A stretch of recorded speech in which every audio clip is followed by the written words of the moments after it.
Welcome back, and in this video I'm going to go over sculpting the nose. So I've got my reference images open here, and we have one from the side view and one from sort of a 3/4 view, but if we need we can also look at the front. All of these will be useful when it comes to sculpting the nose. So the nose is kind of a tricky shape. It is comprised of a bottom plane, so there's always going to be one plane on the bottom that's facing sort of down and outward, and the two nose wings on the sides here. So if we look at the shape of the nostrils here, the bottom plane comes up and then the wrap around here to the wings that come out to the side. And you can see that a little bit better here in this reference image. So the wings are kind of the tricky part, but there's also sort of where these wings wrap around, it creates almost like a bulb on the front of the nose. So we're going to try to do that here. So I'll grab my clay brush here, and we just want to start by creating the tip of the nose. Just a little bit of a bulb right here on the end. And you can see on her nose here, if you squint your eyes, you can see the shadows right here. There's actually like the way that this wing shapes up and down and over like this. So it's actually like from the tip of the nose, it comes up and over and down. So if we try to get that in there, it's almost like it begins here, comes up this way, and then down and over here.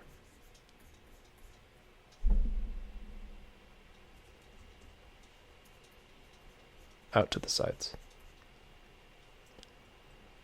And we want to build up the bottom plane a little bit more.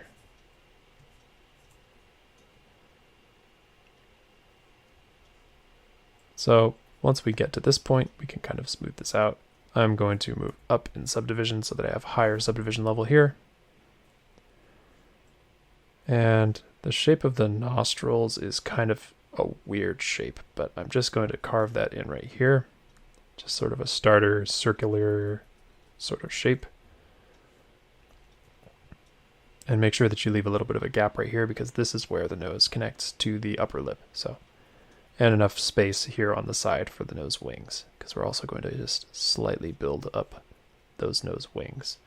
So the nose wings connect here, come up, over, and down, and they wrap around.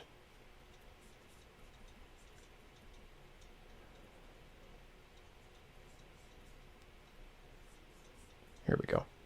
So this is obviously this is looking really big right now. This is an enormous nose. So we're going to sort of smooth this down and grab our Damien standard brush, kind of carve in here. Turn up my intensity.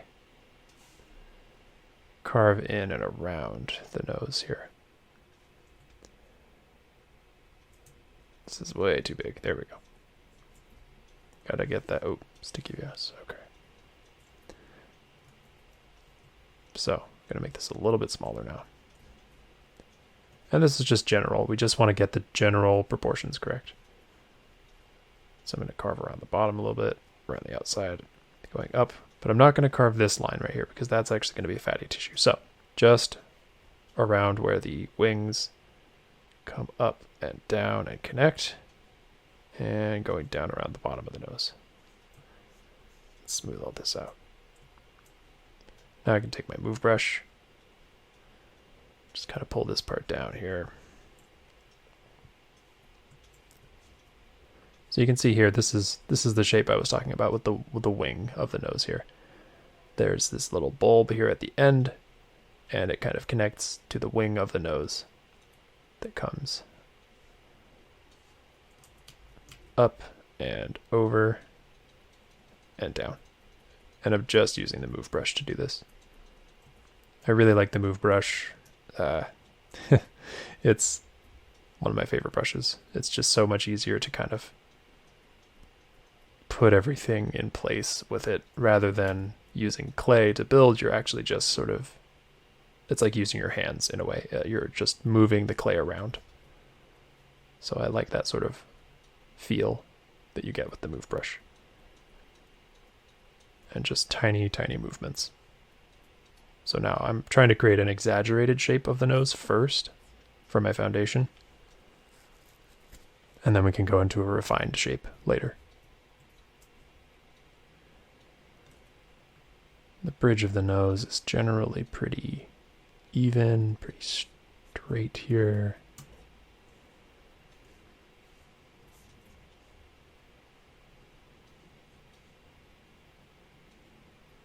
And for her, looks like the bridge of her nose is actually a little bit higher like this.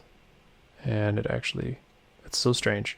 It just connects straight into her forehead. That's kind of unusual. She has sort of an unusual face, which isn't bad, it's just different.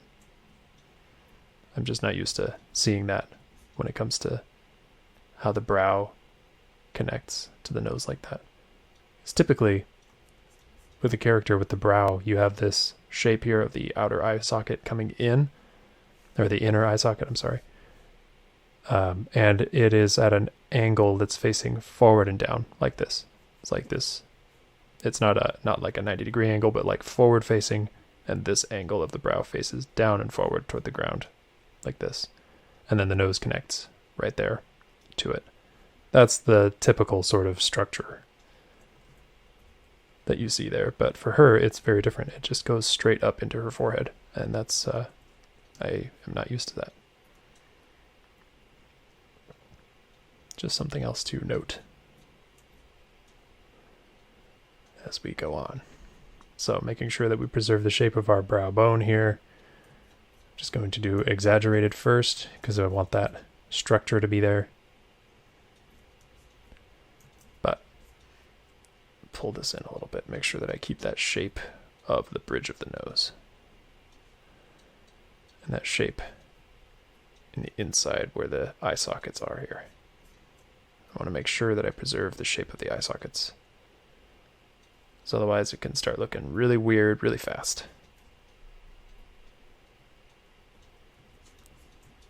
Okay, so back to our nose here.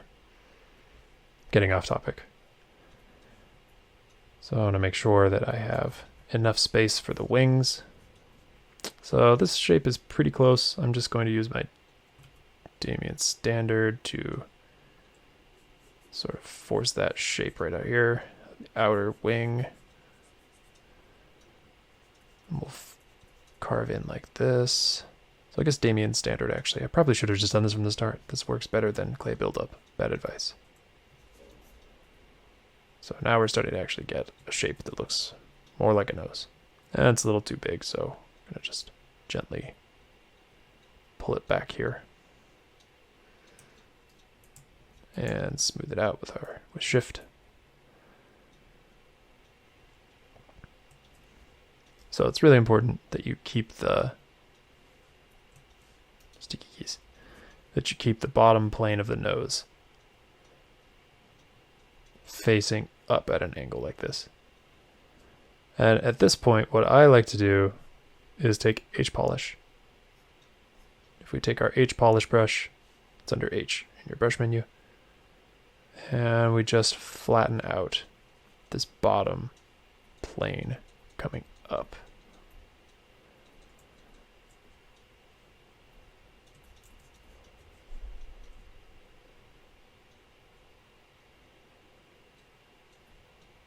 And we're going to widen that tip of the nose out.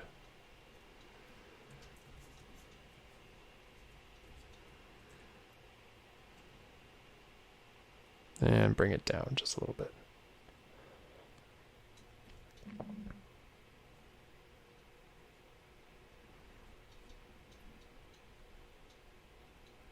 So now we're just looking at general placement. General placement of the cheeks, general placement of the nose, and sort of the width of the nose. And if we look at our other reference image here,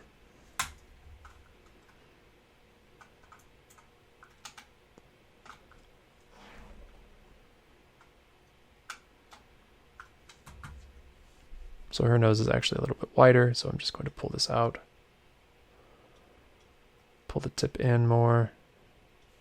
If we grab H polish, you want to polish just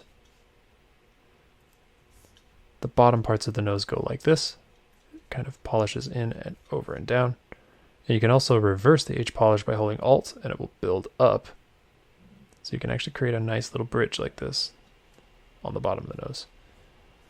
Same with this part here.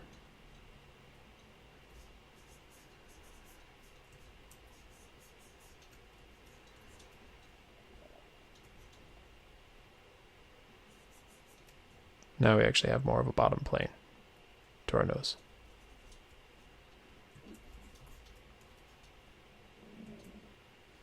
And this isn't quite right, but it's getting there. Just takes a little time. Noses are tricky.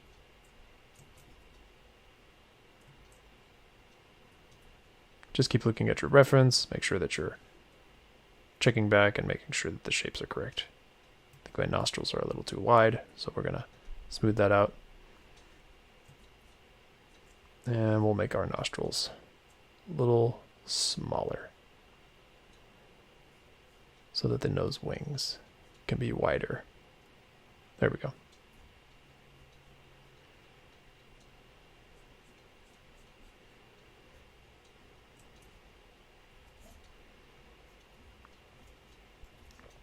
Okay, and it's starting to look like a nose.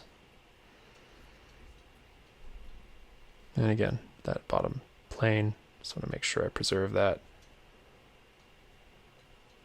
I'll bring this forward a little bit to get that shape of the nostrils a little better.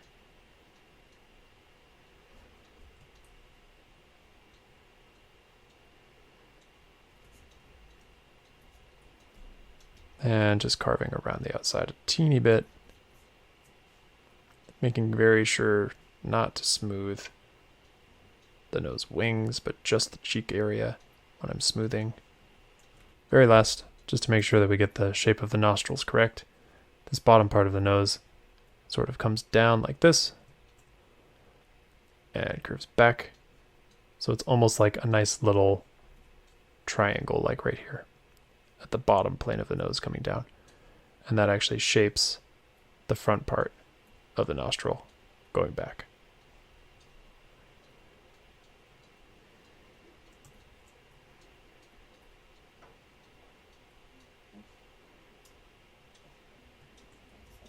So it's tricky to get this shape. It just takes a little time and patience when you're doing it from scratch. But eventually, with some practice, of course, just sort of figure it out. You can see that our eyes are at a different place here. It kind of throws off the proportions of the eyes where the nose are. So I'm actually just going to move these eyes back into the head a little bit further, so that the relationship between the eyes and the bridge of the nose looks a little more natural.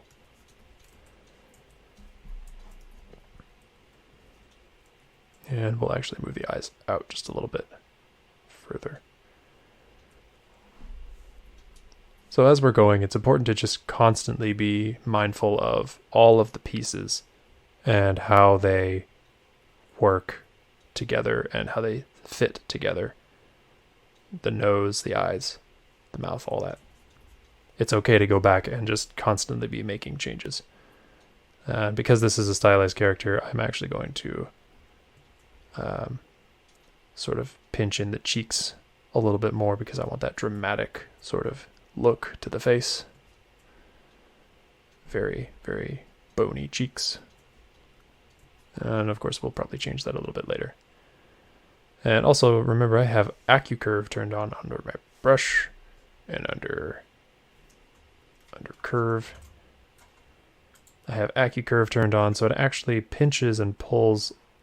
You can almost see like a little spot where it starts. When I move like this, there's almost like a sharp point right there next to my cursor. That's because of AccuCurve. AccuCurve creates almost like a divot when you're using the move brush like this because it's pulling more accurately from that point. So I like AccuCurve with the move brush for this sort of thing because you can use it to shape and sort of pin your shape in the correct way. A little easier. This is probably a little too extreme for the cheeks, but we'll fix that later. I'm just trying to go now that we're actually getting the eyes and the nose and things in place. Now we can start to play with the other shapes, like the cheeks and things. That's all I'm doing right now, is just sort of experimenting, seeing kind of how everything fits together, and playing with the cheeks, playing with the overall proportions with the move brush to try and get something that looks a little more unique, rather than just doing a direct copy of what I'm looking at. And this is where it starts to get fun, because you can actually just sort of begin to tailor your character to look the way that you want them to. And again, I'll just start pushing this in around the corner of the eyes right here. There's a lot of this comes into play with how the skull is shaped, and just understanding where those bony landmarks are. We know here that the zygomatic is the widest part of the face, and it comes out to the side here where the cheeks are. And this part of the zygomatic travels back, like we showed in the other video, which is what creates that wide sort of cheekbone. So I think that's going to do it for the nose for right now, and we'll adjust it more as we move forward. And in the next video, we are going to begin sculpting the mouth. I'll see you in the next one.